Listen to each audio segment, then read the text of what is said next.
What's interesting about being raw in whatever form, and this ties into messiness, is that it is possible that the rawness is not ready to be received by the end reader, the consumer, whoever's at the other end, because it's possible that you haven't yet fully digested, worked your way through that rawness. And Tim Grohl, he said that write from the scar and not the wound. The way I take that to mean is it's like, doesn't mean you can't write the raw, like from the wound itself, but you might find something deeper when you come to the scar because time has passed.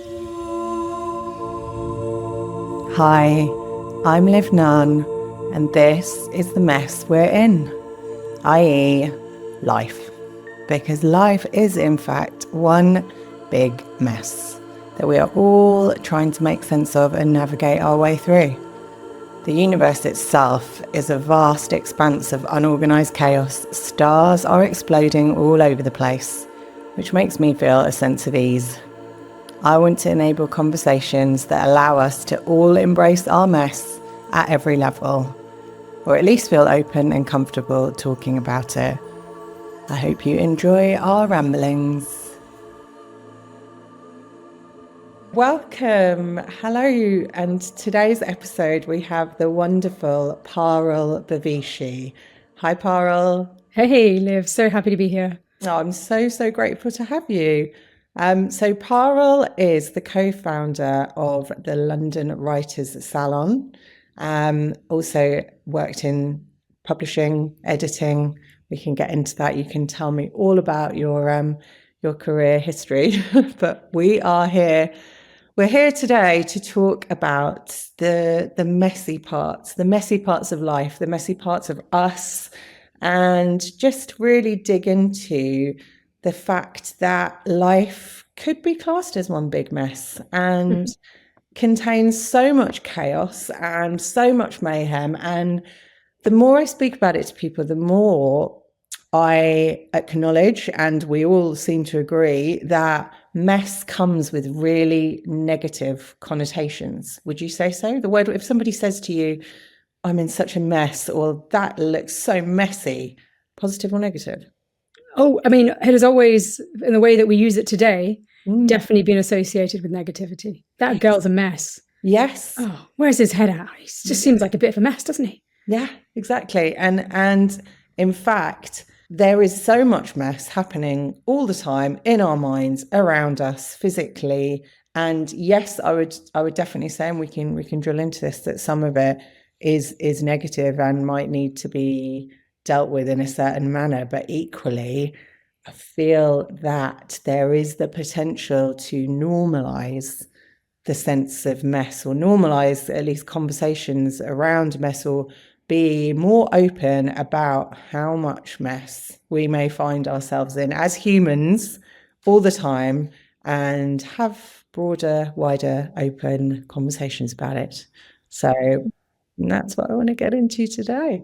One interesting way to think about mess, I was thinking about this, is that the act of messiness, or when we see mess, whether it's having 50 thoughts in our heads all at once, or a room, like my office is partly messy, partly tidy. Okay. That is, for me, being in the middle of a creative act. Yes. So when I don't like living there forever, but I acknowledge and accept that I will pass through that corridor.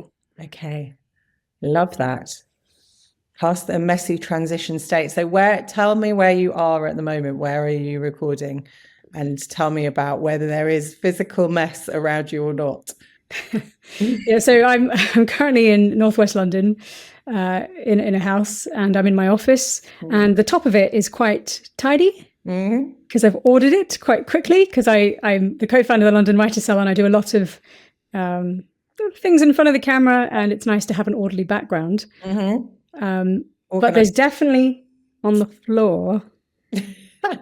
So I'll tell you what my bugbear is. I have, and this irritates me, and I have not figured out how to deal with it, is I have a felt bag full of wires from the last 10 years, and I don't even know how to untangle it. So what I've done, because it physically hurts me to see it, right? I've put a beautiful white rug on it, and I just cover it. That's actually one of the best descriptions of just hiding the out of sight, out of mind connotations of dealing with mess.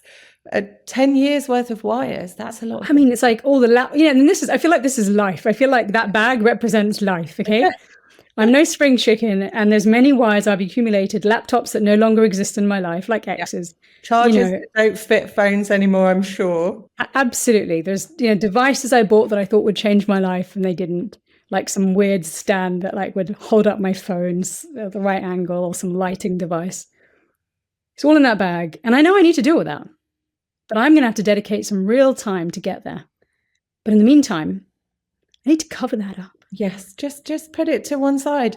But if you leave it for too long, will it not just accumulate to the point where then it will impact you potentially? Or I've had this discussion with others. So if we don't deal with a mess immediately, especially a physical one in front of us, does that leave you with the potential that it will grow and grow and grow to the point where, because you haven't dealt with it, it becomes such a big deal to actually try and deal with it that it starts to impact your brain and your mind, and anxiety builds? Or what do you think on that? I think it's really interesting, because you can take 2 people, 3 people, 4 people, and have such different tolerance levels. Yeah, exactly. To having that in their lives.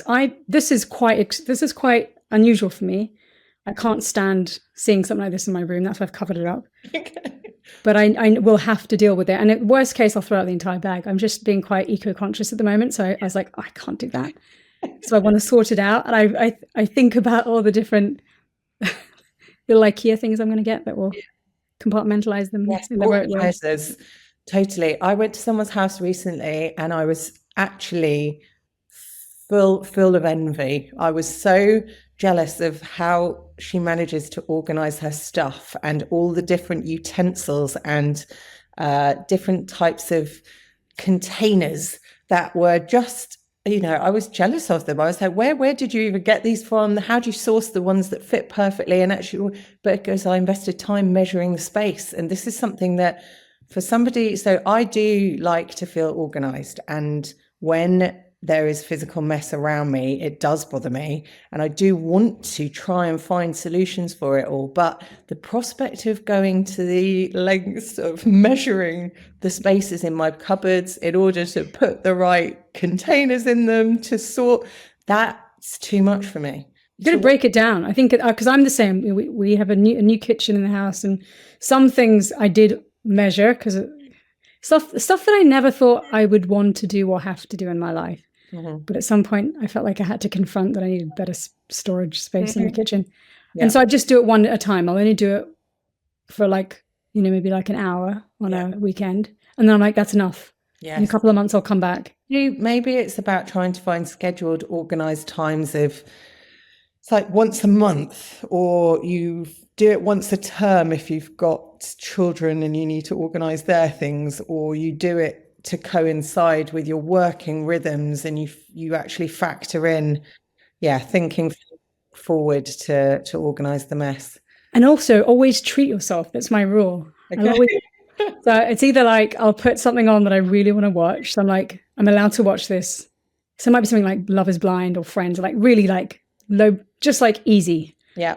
Whatever it is, I really want to watch it. And I know that if it's on in the background, I'm more likely to do the boring thing. Yeah. And then I might reward myself with something like sweet afterwards. Love that. Treat yourself when tackling mess. I have got a lived example of that just happened right now, and actually I've got to say, this was enjoyable tidying. It was enjoyable mess clearance, because my daughter tasked me this weekend with untangling all her fairy lights that she had in her room, so that we could replace them with a different set of fairy lights that have dimmers and a remote control, because the other ones don't. And it was very awkward. She couldn't turn them off when she was going to sleep, so I'd have to come back in and turn them off. So I sat down to try and untangle these lights, and there was a lot of lights, and I had wrapped them around a lot of shelving and the bed, and I was sitting in this cabin bed and I was eating mint chocolate at the same time. And it was pretty, actually, I was like, this is quite beautiful. I turned them on so just to make it nicer and more of a pleasant experience. That's I really was nice. just sat in this flood of fairy lights thinking, okay, this is kind of messy because they're all tangled up, but this is quite enjoyable. And I ate a mint chocolate bar while I was doing it. So yeah, I think you can make mess tidying enjoyable. Yeah. And isn't it interesting that I was just thinking that, because I've never really never until you've asked these questions, thought about mess in this way. But as you're talking, I'm just thinking that if I had the opposite situation, if I went to someone's house and everything about them was orderly, everything, like their thoughts were orderly, they just never had emotional mess, and their house was perfect, I'd think they were crazy. Scary. It's creepy, right? Sometimes I have been in a couple of people's houses that are so pristine. But you see, they have cleaners and they invest heavily in the cleaners. So actually, the couple that I'm thinking about, their house is always, it's beautiful. There's no dust on the surfaces. There's no mess anywhere.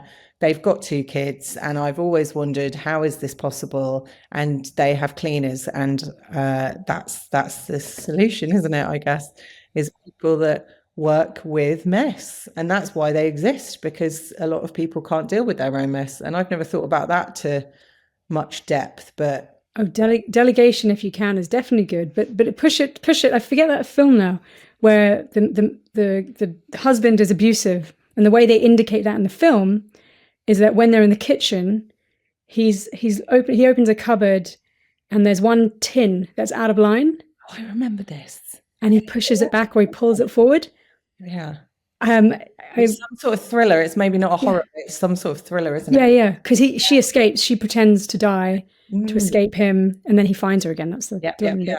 But that's like a sign of, like, to be, there's like there must be like a range. If you're around someone who's always chaotic and always messy, I feel like you might feel a bit swept up in it. Yes, of course it does. It can definitely. But on the other end, it's the different energies they're giving off. So, but I do think that complete order should make you feel, you'd think, more ordered. But when it's to an extreme, when it's too far one way, that would actually make me feel uncomfortable. And also, I don't feel like you can get cozy in those situations. I feel like sometimes if I sit down in somebody's house like that, I don't want to unfluff the cushions, because everything has been positioned so perfectly that it's just not realistic. It's like you're sitting in a house and home magazine setup rather than actually just getting comfortable. Yeah. And that's like an innate sense you get, that actually I expect there to be some creativity in however you exist, whether it's the way you think, the way you present yourself. You want something to show the humanness, right? Yeah, exactly. And actually, the more of somebody's mess that they are willing to show you, especially of the mind, if somebody is willing to open themselves and maybe allude to the fact that something feels like it's unraveling in their head, or that they're not feeling completely straight, then you feel closer to them, because they're showing a more realistic side of things, rather than being completely tidy and perfect, shall we say, because we're not perfect. And we were just talking about this earlier, just this idea of being weird. Yeah. And how everyone is kind of weird. Yes. And that's what's wonderful, is you want to find someone who gets your weird. Yeah, completely. Find your weird match. So how do you cope with mess in your mind? Or do you, how are you in terms of your day-to-day operationally? Do you think messy thoughts, or how do you feel? Oh yeah, definitely. I think as I've gotten older, it's become easier and better. Maybe because some of it's just self-acceptance. Because my mind can definitely fire off in different directions all at once and go down a rabbit hole really quickly. And I think when I was younger, I would have been a bit harsher with myself about it. And I think I'm a bit more accepting, and maybe I have a better understanding of that I'm not alone. Yes, definitely. And that some of these things will calm in time. Mm-hmm. Yeah.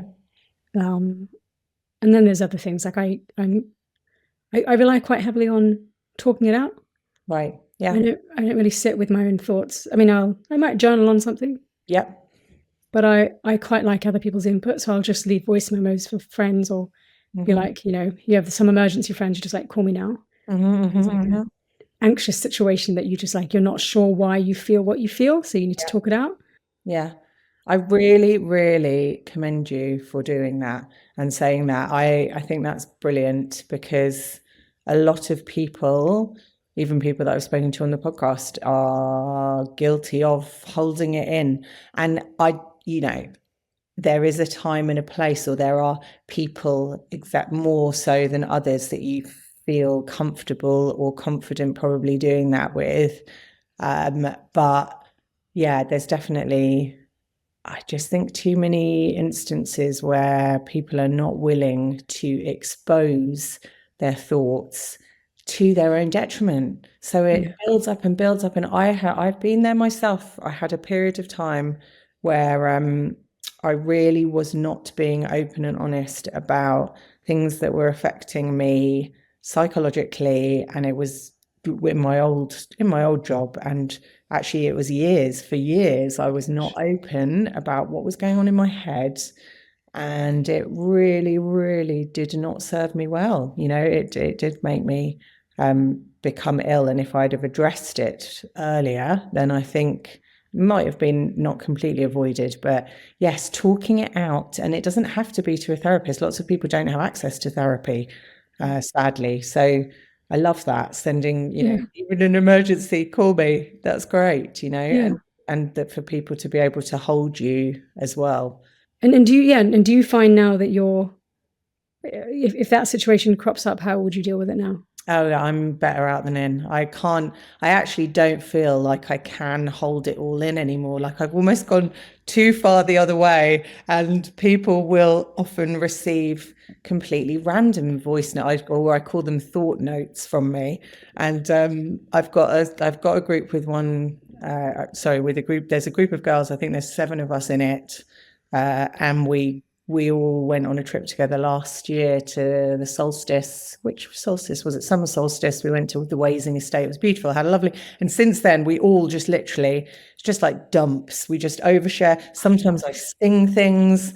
People are just, but it's lovely because we know we're so accepting of each other in that space that we can just blurt it all out. And I'm a big, big advocate now. Also, but yeah, there's different circumstances, aren't there, and almost different situations within which you probably do need to hold back. I would be a lot calmer now, I think, in most circumstances. If I was feeling very troubled, I would be dealing with it in a different way anyway, because my body and my psychology are feeling less messy than I was, but different actually. I've had different things happen in the last few years that have, could be classed as different types of mess. So yeah, well, so as we were talking again, what we were saying before, I just feel like is life ever the same? No, it's constantly changing, isn't it? In every 5-year period, I feel like there are always things that happen that I could never have predicted. Messy good, messy bad. Yeah, exactly. Death, divorce, whatever. Like everything you can think of, I'm sure, has happened to somebody if not you. Yes, exactly. And that is that's the beautiful mess of life. That's the web of complicated existence that provides us with everything. It provides us with our feelings. It provides us with our experience. And if we didn't have all of it, if it wasn't so messy, would it be fun? Would it be interesting? Would it be interesting? Would it be enjoyable? Yeah, probably. Would we be writing books about it? Right. Would we have all these stories, Exactly. This is something I wanted to come on to with you, because I'm super fascinated in your position, like from your stance of working within a writing community, from having edited books and stories and probably gathering a lot of detail about the different messes of people's lives. How do you feel when you are in and amongst this community who have such beautifully rich messy lives and stories? Like, is it, how do you find it? So I suppose there are moments when I'm surrounded by that, more so than others. So we do daily silent writing sessions where there might be, and once we do 4 a day. So it's sort of, you're based it's 8 a.m. London, 8 a.m. New York, 8 a.m. Pacific time in Australia. And across the day, there are around 800 writers. And at any one moment in those writers' hours, you might actually recognize that you're amongst a bunch of creatives and all the different things they're working on. Most of it's silence, but sometimes someone might put something in the chat, or as people check in or check out at the end, you get a sense. And those are the moments of connection. So when you realize how messy, whatever other way you might describe that, how nuanced and complex everyone's life is, that's the point where you feel a sense of connection. No one's there. No one ever says, I did a book, it was great, it was easy. Bish, bash, bosh. Not at all. No. And often what they'll say is, I'm processing, like, we had some people who are like, I'm processing the death of a parent, or I've had a breakup and I'm writing about that. Or it could be I'm writing about fairies, or I'm researching, rocks of a certain formation in a certain era. It can be so vast. And so in our humanity, we're so varied and messy, I suppose, in the sense of there's diversity. But actually that feels like a collective belonging. Yeah. Like being in an orchestra in a way, like lots of different sounds. So that's blending. Yeah, that's always wonderful. There's never been anything negative around I'll use the word mess, the mess of our creativity. That's never been, I've never seen that ever, actually, in any group of writers. Yeah. I think, because actually I'm trying to bring, I think I've phrased my whole question before not very well, but what I wanted to get to was that in my opinion, and I think in yours, like writing, the act of writing is allowing yourself the ability to compile or sift through all of this, the beautiful mess of life or thoughts or ideas, stories, and get it out there and succinctly kind of put it back together in a way that is so beautifully creative and that other people can experience. So it's kind of like when you are able to then work and create a community of so many different writers and allow them to do that at the same time, that must be really fulfilling. You should, for sure. I think with any of these things, you might recognize it for a moment, but you're lost in whatever role you're in at that time. But you're absolutely right. Like, I mean, we talk a lot about daily journaling, and Julia Cameron talks about her, she's written a book called The Artist's Way, and I've tried to walk through the steps, but I think I got waylaid. I need to look at addressing that again. Yeah. So I mean, some people really swear by that. Just a way of like, the Artist's Way is really, it's a 12-week program, although she has another one that's now 6-week. And the Artist's Way is just a 12-week path to reconnecting with your creativity. But one of the things she's also famous for is the morning pages. And actually, what's interesting about this, when I think about the mess of the mind, is she advocates for 3 pages, stream of consciousness, first thing in the morning, and she calls it like emptying the gutters. She says it's like cheaper than therapy. But then we interviewed her, and because I had to interview her, I went a bit deeper into all her work and her memoir, and she talks about another 3 pages. So she's actually got 3 pages in the morning, and then 3 pages in the afternoon or another point in the day where you work on a craft piece.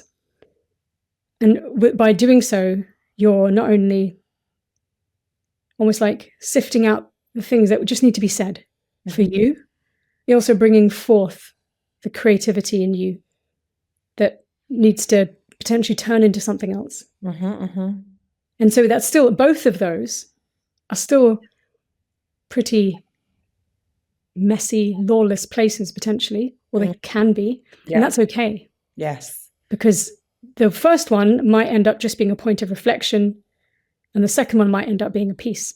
Yeah. It turns into something that's framed and potentially presentable, readable, something that someone else can digest, as you said, and like learn from it. Yeah. Or enjoy it. Yes. cathartic in both ways, probably as a process as well. So yes, stream of consciousness journaling I see as that's like outletting of a messy mind. Anything, I do that very often in the morning. And I sometimes, when I look back on it and I look at the words, that I'm like, that is a mess. I've even had nights where if I've woken up in the middle of the night, I jot something down in the half dark and I look at it in the morning, and that is just a big old mess of scribbles on a page. But it's really therapeutic in a way to be able to do that. And then, yes, the whole notion of presenting more organized thoughts to then shape into a piece of art, so that that creative output that comes from mess can be digested by others. I love that. And there's still, like, obviously there's still a long way, and I can talk a bit about the editorial process, because that definitely is, I think I've loved being an editor. I'm definitely taken a lot less work now because I run the salon, and that takes up all my time. So if I edit now, it's on the side. But before I talk about editorial, there's two other things that I sometimes use to capture my thoughts. I don't do it every single day, but I have used them on and off for the last 3 years. One is this, it's called One Line a Day. Oh, nice. Yeah. And so you write a summary of, like, the morning after, I'll write the next day, whatever, like, well, I guess whatever you want to, but it might be a reflection on, I got on really well with so-and-so. I feel really good about myself. It could be my period started. It could be, I don't know, I did a school drop-off or whatever. I'm doing this course. And then as the years go on, you start seeing, like, this time last year, I was thinking the exact same thing. Oh my God, how come I haven't done anything about that? Okay, all right. Okay, that's really, really useful, isn't it? Yeah. Or some cases you've done something, like one I was like, I want to lose weight, and the next year I was like, I clearly had, and I was like, oh, well done, Parul. Yeah, nice. And you did it somewhat subconsciously, maybe, without tons of effort. That's productive. And then the other book that I recently, I do like it though, fundamentally, Ryan Holiday's Daily Stoic. Okay. So it's got like 365 meditations for each day of the year. So he gives a Stoic quote, so something that's like, I guess, supposed to make you think about, I guess, a good way to live a life. And then there's a journal prompt for, like, how you might take that in today. And that's like framing. I feel like it's a framing for your day then. So I find that with messy thoughts, sometimes when I'm struggling with messiness of the mind, I find Stoicism can help. So say I'm feeling jealous, I might look up Stoic jealousy. What do they say about it? Ah, cool. And that I find personally it can help. It can just sort of, or loss or grief or whatever it is, ego, something I need to look up.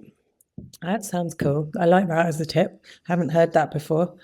I'll give you an example, like Daily Stoic for today, just to give you a flavor. Yeah. I feel like it's not for everyone, but it can be super interesting. So the 19th of Jan, and this is interesting. Wherever you go, there your choices. A podium and a prison is each a place, one high and the other low. But in either place, your freedom of choice can be maintained if you so wish. And he goes on to say, whoever we are, this is Ryan Holiday, wherever we are, what matters is our choices. What are they? How will we evaluate them? How will we make the most of them? These are the questions life asks us regardless of our station. How will you answer? Love that. It's really nice as well to think about a way in which you can reshuffle what you're thinking and frame it towards another alternative perspective. I was listening to an audiobook today, the Julie Smith one. It's really, really popular, the one, Why Didn't Anybody Tell Me This? Something like that. And I hadn't listened to it before. It's really very simple to understand. It's well written. It's got great perspectives actually, and it's just very digestible.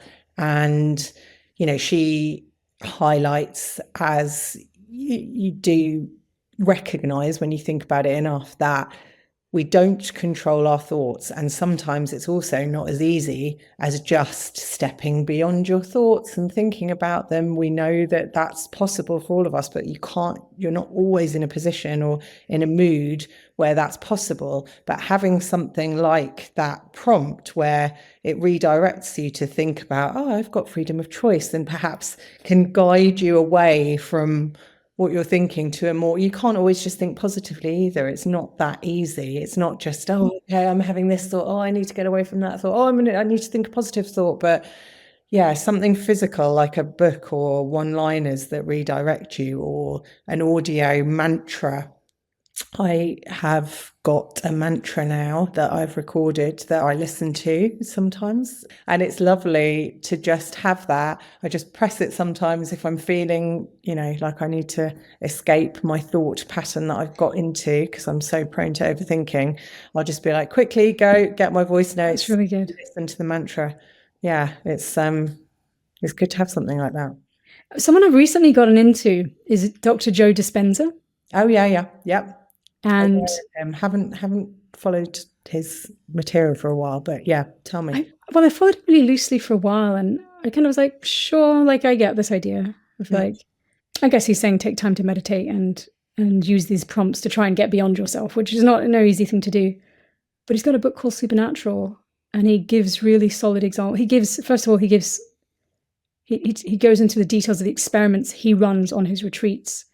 And like what happens in the brains of people who've been meditating, like so these are scientists who are like doing scientific studies to see how meditation is affecting their brains. And then he has real life stories of people and what they've felt or how they've changed themselves. And I've recently started doing the meditations in the morning. It's blown my mind. Really? Oh, wow. Are they on YouTube? Are they online? You can actually search for his stuff on Spotify. I haven't actually, there are a lot of people who've put his stuff up or like have done a version of it, but you can certainly search. You can buy his stuff on his website. Yeah. There's one that I've been doing called Changing Boxes. It's 20 minutes. You do it first. You can do it in the morning. You do it sitting down with your eyes closed. Oh, brilliant. I mean, it's been magical. Yeah. I'd be lying if I said the effects last throughout the day, but for the morning, I never want it to stop. It's 20 minutes and I never want it to stop. Oh, wow. That sounds so good.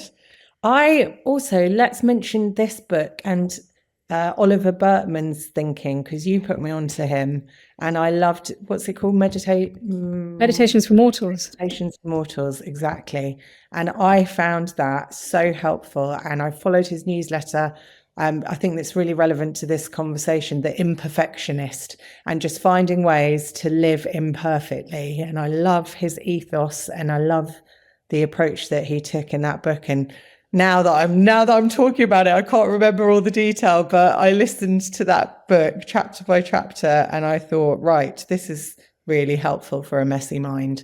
Here's a quote. I obviously have these things quite handy. This is a quote from 4,000 Weeks from Oliver Burkeman, and he says, "Life is nothing but a succession of present moments, culminating in death. And you'll probably never get to a point where you feel you have things in perfect working order, and that therefore you had better stop postponing the real meaning of your existence into the future and throw yourself into life now." Yes, and that says a lot. I mean, I feel like that's quite typical of the kind of things he says. But he talks a lot about not comparing yourself. About how basically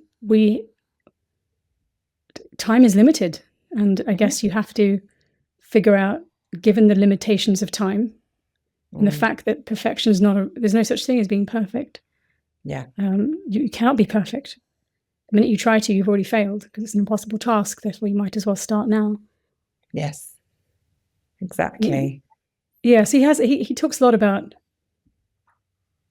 just the like, especially when it pertains to writers. He says that a perfect writing routine is fantasy, and I hear this echoed with by a lot of other authors. There's a friend of mine, Beck Evans, who she did a study analyzing what the perfect writing habit was amongst, I think it was academics, and the trick is that there's no hack. There was no one commonality or hack or trick that meant that the writers who were successful had done. Right. The only thing that they did have in common was that they'd learned to iterate so that they had their own customized routine for them. Right. So they understand, oh, okay, I actually only write at like maybe 8:30 in the morning, but only for 20 minutes. And it might be on my phone because I'm doing, I don't know, I'm doing X, Y, Z. I'm busy with the kids or whatever. And I'm whatever the truth might be. And we've seen that echoed actually, like at the salon, just with all the writers we interview. You hear like one writer, Holly Bourne, her first book was written on the train on her commute. And there's a academic writer, Pragya Agarwal, who had kids, and she was writing notes. Oliver Berkman goes for a walk and talks into his phone. Yes, my friend Laura Dockwell recorded her first book on voice notes. Wow. Yeah.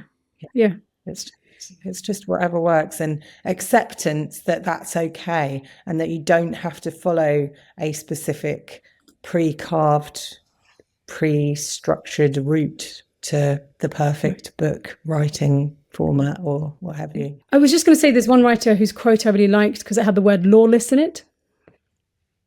And she says, I think it's all about revision. Naomi Wood, her name is Naomi Wood. I think it's all about revision. Most of my ideas and initial drafts are messy.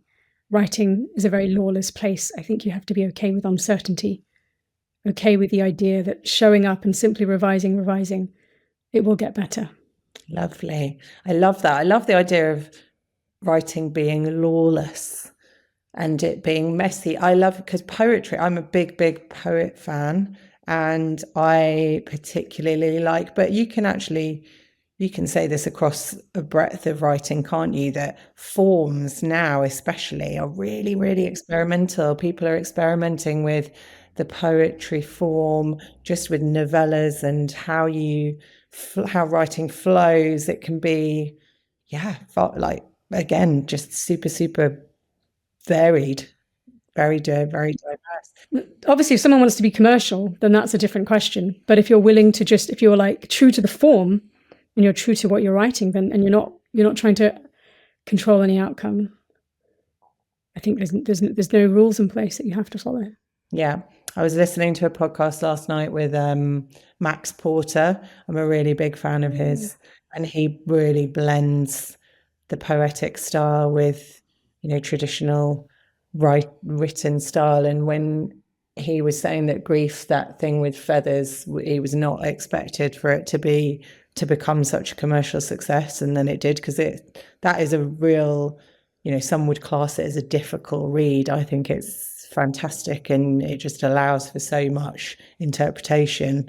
But yeah, it's great. It's really positive that you can be hopefully more and more experimental as well. The internet and online forms and short form versus long form, like, it's just opened the world up for people, hasn't it?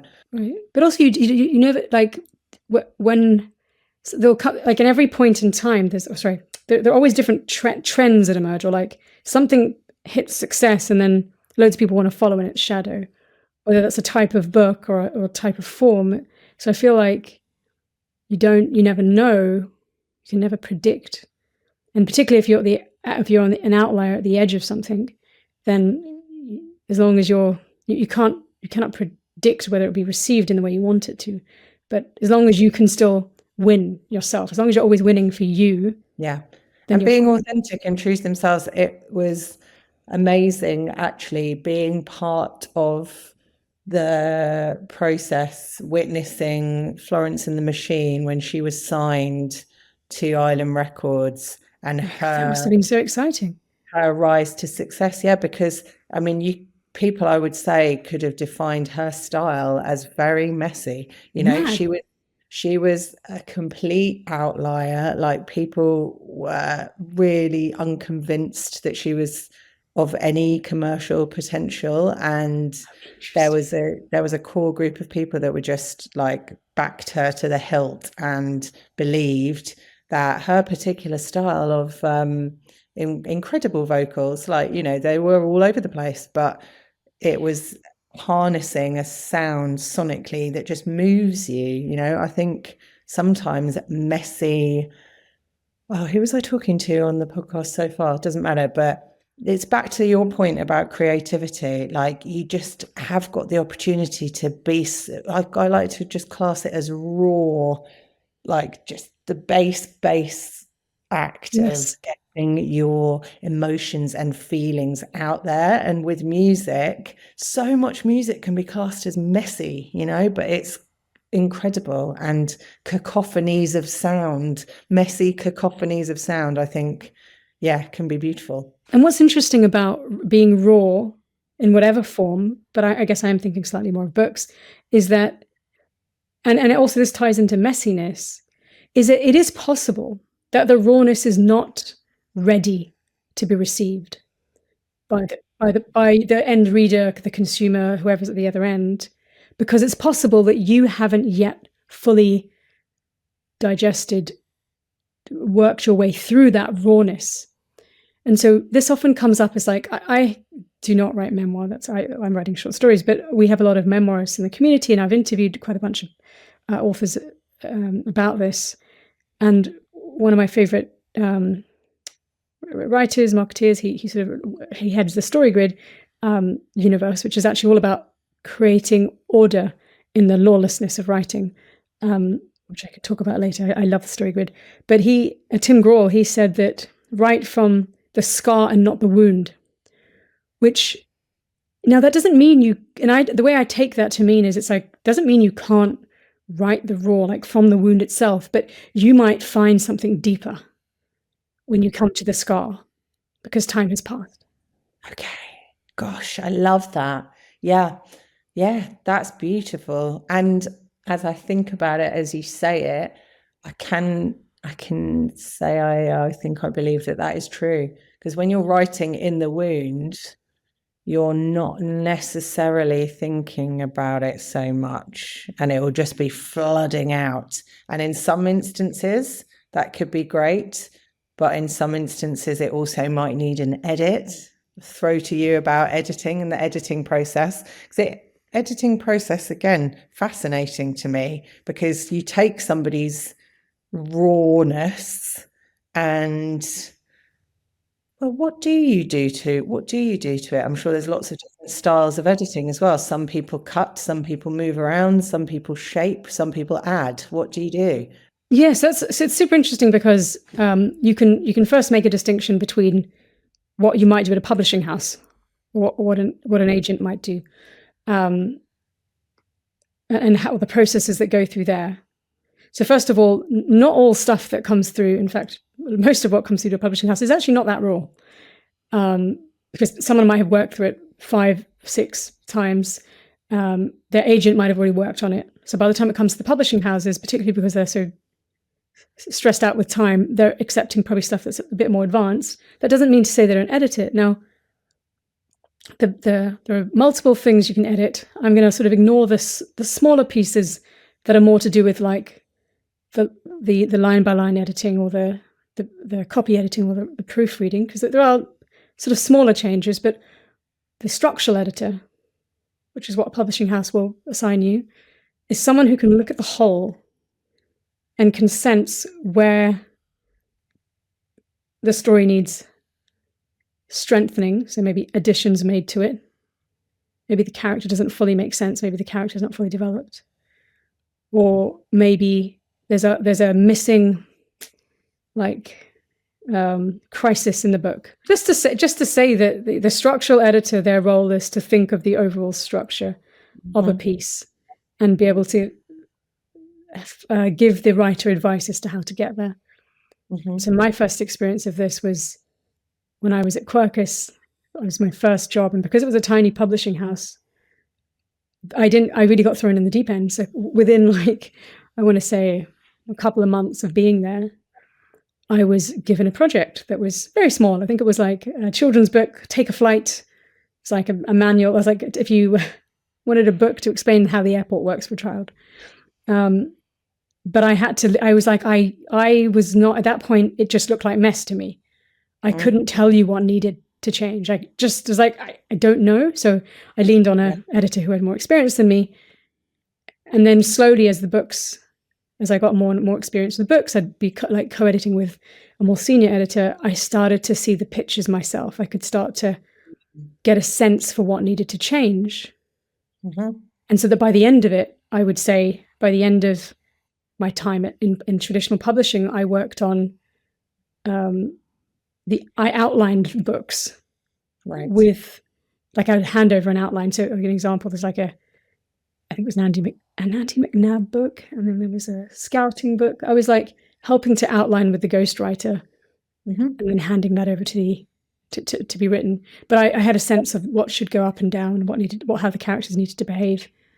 But actually, for me personally, it wasn't until I left traditional publishing, and I did other stuff in between, but I then became a freelance editor, and I discovered this universe called the Story Grid, and they're on the more orderly side of things.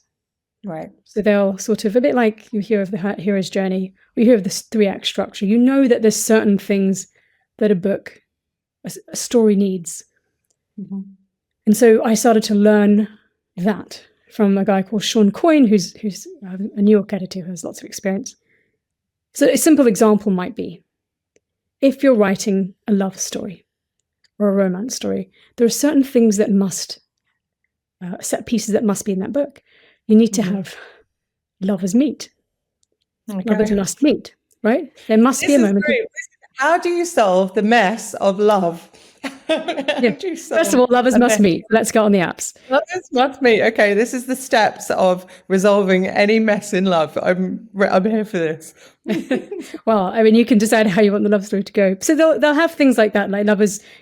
Towards the end of the story, you'd want to see sort of sacrifice for the love. So to prove, in any love story, towards the end, they'll break apart, and they'll be like, "No, you've broken my heart. You've hurt me so much.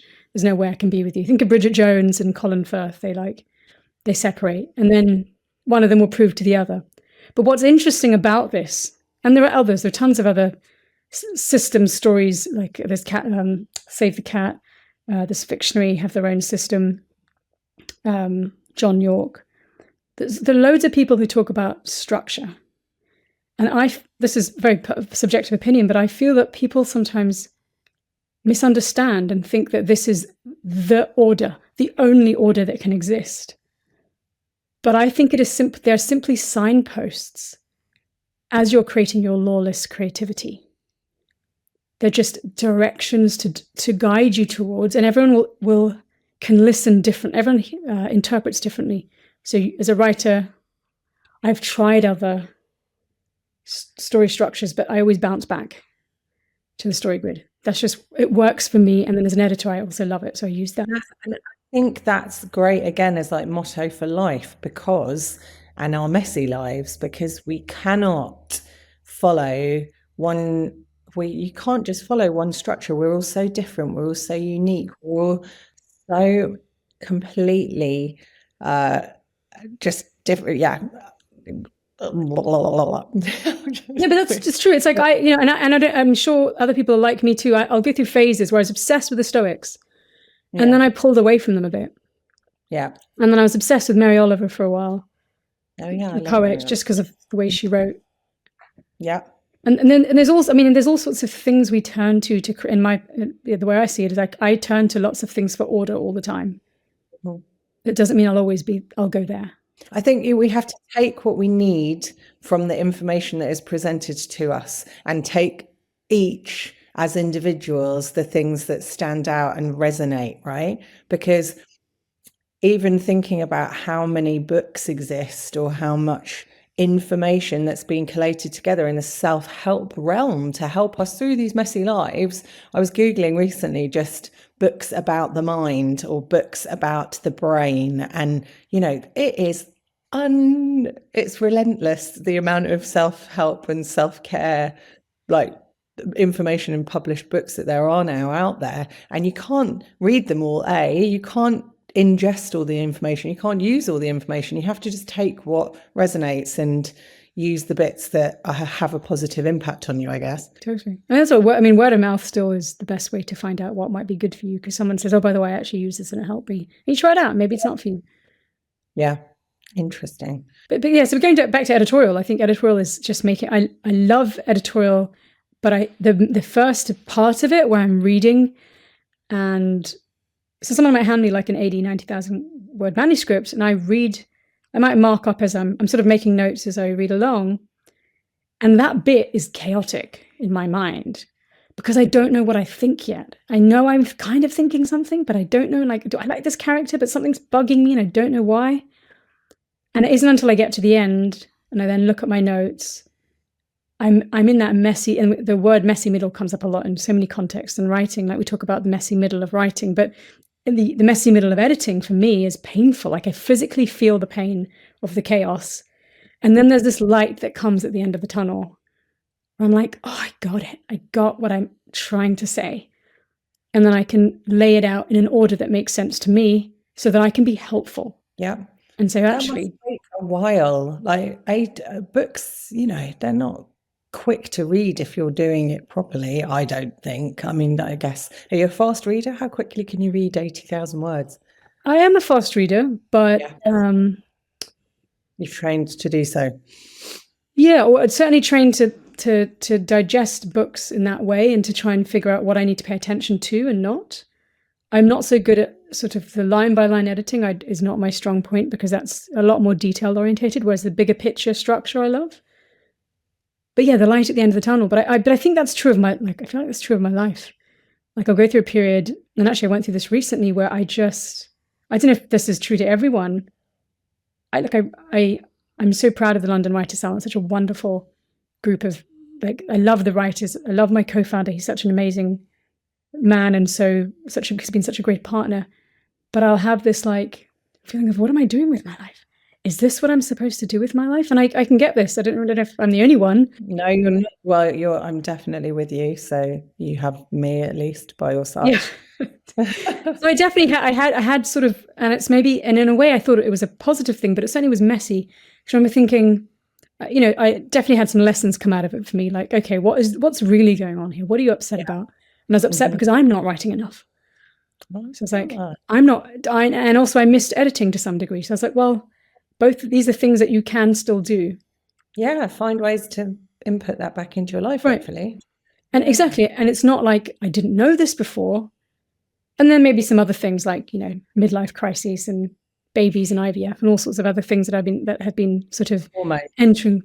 Yeah. There's always other things that come through, particularly when you're not getting exactly what you want. It feels chaotic because it's almost like you're sending out this communication to, well, I want this, and you're met with silence. You don't get it. And it feels messy. It doesn't work for everyone, or it doesn't always work, or it takes a while. I tell you what, I'm trying. I've been trying, but I haven't quite got there. But yeah, then I guess I just think sometimes it happens, a chaos. But then in my life, I find that there are periods where I get clarity and I feel, okay, this is what was actually going on. Okay, all right, this is what I was trying to metabolize. Yeah.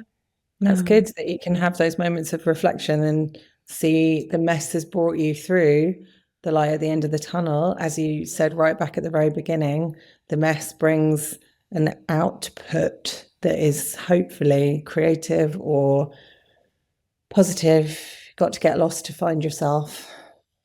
So personal question, what would you class as the biggest mess that you have encountered or found yourself in your life to date? And it could be one specific situation, it could be massive, it could be something funny and hilarious where you were stuck, it could be whatever you want to give me. I feel like it's always going to involve love. I think love. I mean, I'll just to sort of, I'll take it back to many years ago. Just I think I fancied my yoga teacher. He was a man and I was dating a woman, and I was so confused. I was like, hold on. Oh, okay. All right. Okay. Oh no. This feels a bit messy. Okay. I didn't get. Was that a first instance? No, but it's just been a while, and I think it was just a reminder that I guess for me that I still fancied men. So it was just a wake up call for me, I think. Yeah. In my And 20s. can I ask, was there an outcome? Did it get messier? Did you and you unite in any way? I think his name was Steve. It wasn't. It's like I want to remember some magical name, but I think it was Steve. Steve and I did not reunite. You didn't. But Okay. I really enjoyed those yoga lessons. Brilliant. They're really good. Great. Well, again, it sounds like it was a positive result, positive ending. You didn't get together with Steve. It's an interesting question though. What are the messiest moments in your life? Because I wonder. It really makes you sort of rake the past to think about situations you find yourself in. And it's funny because with time, it doesn't feel as messy. Because I could literally say another sentence, which is true, which is I found myself about to go through a divorce in Japan on my own. That sounds pretty messy. But now that I look back, I'm like, oh, no, it's pretty straightforward. Yeah, it is. And when you can benchmark one thing against the other, and also, again, it goes back to your point quite early on about the tolerance of what one person could tolerate versus what another could, because you could explain that you were in one situation and someone might be like, oh my gosh, that is the scariest thing ever. Like if you woke up and you were in a cell because you had been arrested and you couldn't remember, and that for one person could be the most drastic version of mess. Whereas for another, it might be like, oh no, that was like water off a duck's back. Actually, my worst experience was when I was shamed in front of my classmates at school and the teacher said X, Y, and Z about me. And, some things are more potent to someone than another thing. And then it also goes back to the scar on the wound. If I, take you back to both of those moments, both with Steve, the yoga teacher, and being, heartbroken in Tokyo, at the time, it would have felt like the end of the world and messy. But now, they don't really register. They register the same, in fact, like sort of like, oh, it happened to me. Yeah, exactly. That's good. But I would say that means that over the course of your life, you have certainly enabled yourself to tolerate the mess that we're in, the messes that you find yourself in, and that you have worked your way around through in and out of them. So that sounds like, to me, I would take that as a real positive of where you are at, hopefully. And even though that will fluctuate, I'm sure. Yeah, I definitely think, but I think makes our lives exciting. Yeah, I'm sure, and I'm sure when you encounter something messy for the first time, it can seem really dramatic. But I think that, I love that about being human and being able to process thoughts and move on. As long as you're moving forward, for me, as long as I'm moving forward and I have something to look forward to, and the past doesn't bother me quite so much.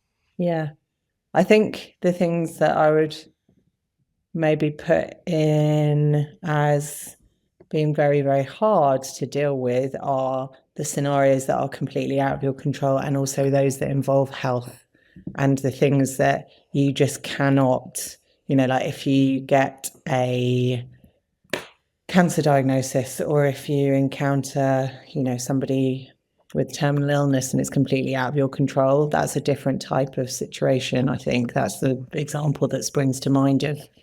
Definitely. And death too. I can, when someone dies unexpectedly and you have no control of that situation, I don't categorize that as a mess. I categorize that as, I don't know what that sits within.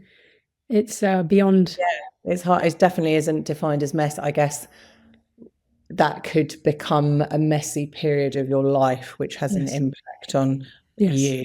I'm thinking in a personal sense as well, of going through those types of periods where it affects you in a way that you're just potentially in a mess. Yeah, that makes sense. I guess that's what when we think about the messy periods of our mind, it normally is caused by something like an inciting incident. Something happens to that's kickstart that. Out of your control. Yeah, right. Yeah. I feel as if we are drawing to the close of this wonderful chat. It's been brilliant. Thank you. Yeah, I've loved chatting with you. So lovely. I know it is. It's good. It's good where the mind can go. I close the podcast by asking my guests to think of one or two music tracks which exemplify or induce feelings of mess or recovery from mess. I have one on both. Can I give? Yeah, I'd love to give you two. One that please, I love it. I'm going to add them to a playlist and share it. So there's this artist that my sister really loves, and his name is Steve Reich. Okay. Reich, R-E-I-C-H. Yeah. And the song is Duet. Okay. And when I first heard it, I was just like, I almost wanted to like put my hand over my ears because it was so, it felt like a cacophony of sound. But I love it now.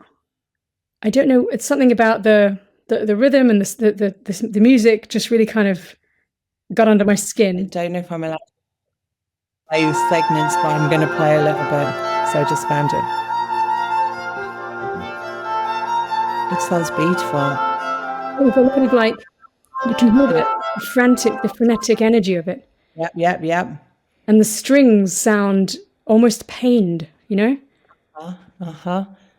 And so I pulled back when I first... Messy music. Like big punk rock tracks. I was speaking to someone else about this. Like Metallica, to some people, absolute carnage. For me, like, yeah, I'd probably feel like that's definitely... I'm very mild. I want to say mild taste. I like folk music. I like classical music. So I probably would find Metallica quite chaotic. But I mean, I was talking about Steve Reich, and that's not even that. But just something about because this is on my classical playlist, and that song is quite chaotic to me. But I'll tell you, a song that I love and always relaxes me is there's a cello suite. Number 1 in G major, that Yo-Yo Ma. It's Bach. So I get the right one. Do I know this one? Yes. Beautiful. Yeah. Oh, amazing. Who doesn't love this, right? Yeah, that's so soothing. So soothing. I'm going to put that on and soothe the mess of my mind. Well, actually, I've got to go and just finalize the fairy light mess, so that'll be nice to listen to while I do that. Some more mint chocolate, I say. Thanks so much. This has been a gorgeous conversation, Parul. Thank you. It's been so wonderful to be here, and I'm just going to play you some Niels Fram. It's also another beautiful song of his. It's called Them. I'll just keep adding these. I've got 3. It's just so gorgeous. He's got some wonderful tracks. Well, here's to a messy life. Amazing. Here's to our messy lives, our messy fun. Mess is fun. Exactly. I think there's a beauty. There's an absolute beauty in it, actually. And what I love about this podcast is it makes me think about it differently, to appreciate, like just having time to reflect on it makes me think, this is just life. Yeah. And that's just great. Like, you work your way out of it, but then, accept that you'll come back into it. Beautiful mess of life. Yes, absolutely. Great. Thank you. Thanks so much, Liv. All right, bye. Cheers. I am so grateful to you for tuning in and allowing some more mess to be uncovered with me. The Mess We're In is edited by David Strutt, music by Michelle Cade, who you can find on Spotify as Mind Like Water, and I am Liv Nunn. If you enjoyed this episode, it would make such a difference if you can hit follow or subscribe and share in any way. It really helps get this conversation flowing in a less messy manner. If you want to know how to connect with me, all the details are in the show notes.